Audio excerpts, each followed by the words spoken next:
Hi, the holiday season is here from now until the day after New Year's Day.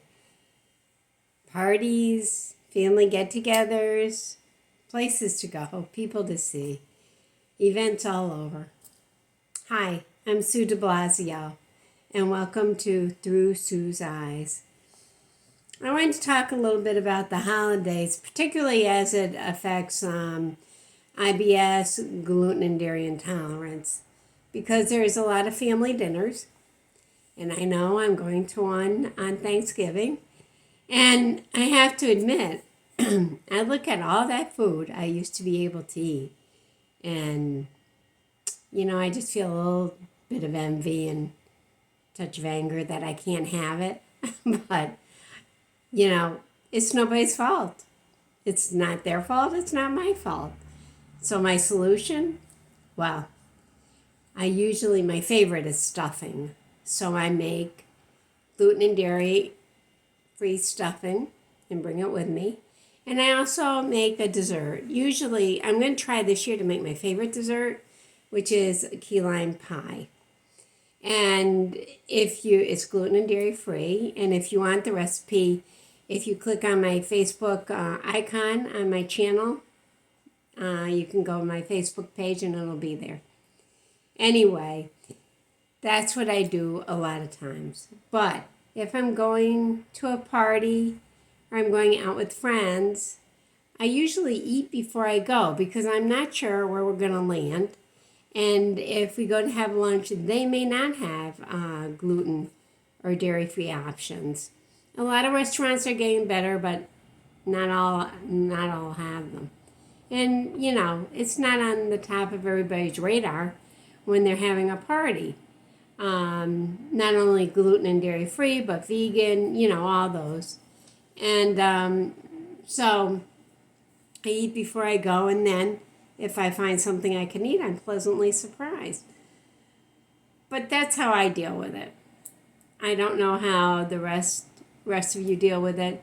I know that if I even attempt to take a bite of something that I can't eat anymore, I'm going to be horribly, horribly sick, and I don't want that for the holidays.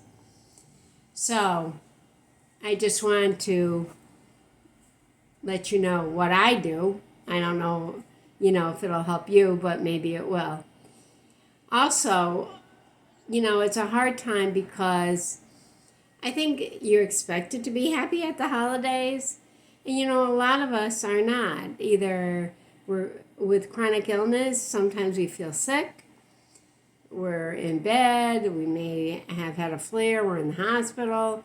We may have depression, anxiety, all of those things. So I'm not a doctor. I can't give you the solution to all of those, and I know you wouldn't expect it. But I know when I've been depressed, I've gone to usually family functions, maybe not parties, but family functions, people I'm comfortable with. And usually it helps me, or it used to help me. I don't get the depression like I used to before. With anxiety, I had to keep forcing myself to go to parties and adjust to being in a place where I didn't know a lot of people. And I kept doing it, and I kept doing it, and I kept doing it. And it was hard, but eventually I got better. And as far as the food, if I'm looking at a table of things I can't eat, I just keep saying in my head, acceptance, acceptance, acceptance, like a mantra, and it usually brings me back to a peaceful place. So I hope all of you have a good holiday season. There's nothing like family and friends and getting together with them. I think that's the most important thing for me, and I hope that you have that also.